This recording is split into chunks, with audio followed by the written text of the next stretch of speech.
Bennett's right elbow makes contact with the left side of Stolarz's head.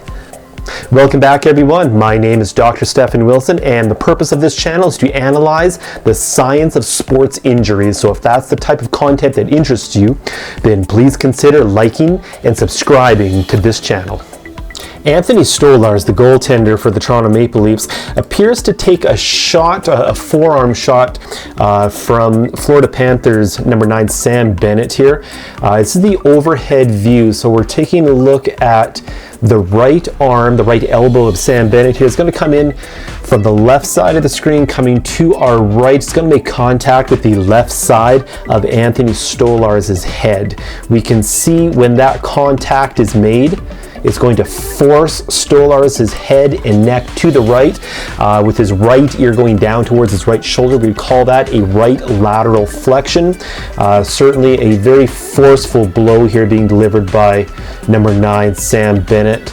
There we can see Stolarz's head traveling down towards his right shoulder in a forced right lateral flexed position here. That's going to place a lot of contact, a lot of pressure on the left side of his head, so much so that later on in the game, Stolarz does leave, and we're going to analyze exactly what happened on that play. So here we fast forward about 10 minutes into the game. Stolarz did receive that right elbow from Bennett to the left side of his head. He skated over towards the bench and he had a drink of water. He stayed in the game for about 10 more minutes after that. And then there was another stoppage in play, and again Stolarz makes his way over to the players' bench here. And we can see he's the goaltender here, number 41. He's leaning over the sideboards, and we can see what happens here. Here he vomits onto the bench of the Toronto Maple Leafs. When we think about that right elbow of Bennett coming into the left side of Stolarz's head, obviously the concern here for Stolarz certainly is a neck injury. It's an upper body injury. Certainly he will be evaluated for a concussion. When his head is forced to the right, and quite quickly at that, that's going to cause his skull to travel to his right in what would be a very rapid movement, but his brain is suspended inside of his skull in a very nice soft bath of cerebral spinal fluid. So with his skull traveling to the right, that's going to cause his brain to bump up against the inside of his skull bones, and when that happens, that's going to set off a cascade of symptoms, and certainly is going to affect his autonomic nervous system, creating a sense of dizziness, confusion, headache, poor balance. There's many symptoms that do come with a concussion, and one of those is definitely feeling nauseated.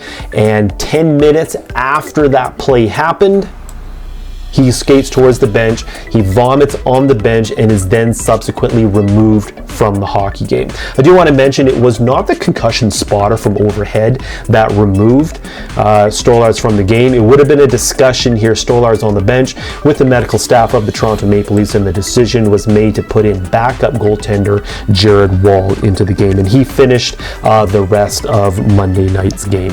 We're going to take a look at the anatomy screen here, and I'm going to further analyze exactly what was happening with Stolarz's head and neck on this play.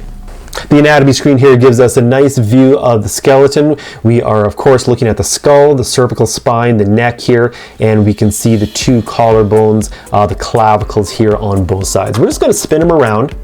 So if we can picture this being the overhead view that we looked at before, looking down on the play with Sam Bennett's right elbow coming in from this direction, making contact with the left side of Stolarz's head, forcing his head down into a right lateral flex position.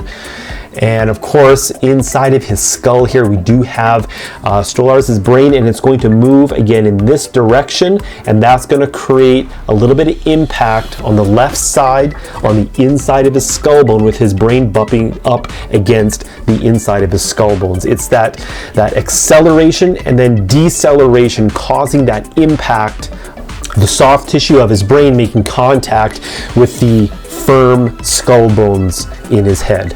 Of course, there's going to be a number of symptoms that he will be experiencing in the locker room. He will be evaluated for a concussion. There is no word from the Toronto Maple Leafs as of now, and it's the playoffs, so typically we don't get a lot of details, but certainly the concern at this point would be a head injury and a concussion for Anthony Stolarz. Thank you very much for watching. Please have a great night.